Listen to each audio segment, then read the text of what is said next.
କିଛି ଗୁଡାକୁ ବାପା ମା କହିଲେ ଟଙ୍କା ବୟସ ହେଇଗଲାଣି ବାହାଘର କରିଦବା।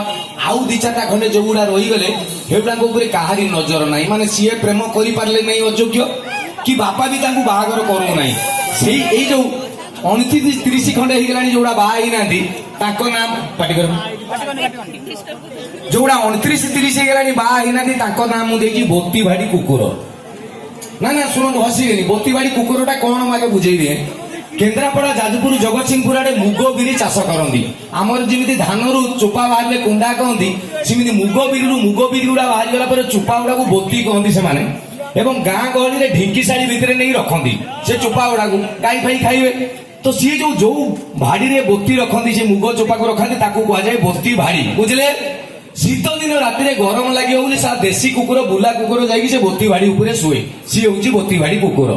ତ ଏ ଟୋକାଙ୍କୁ ମୁଁ କାହିଁକି ବୋତି ଭାଡି କୁକୁର କହିଲି ନା, ସେ କୁକୁରର ପ୍ରୋବ୍ଲେମ ହଉଛି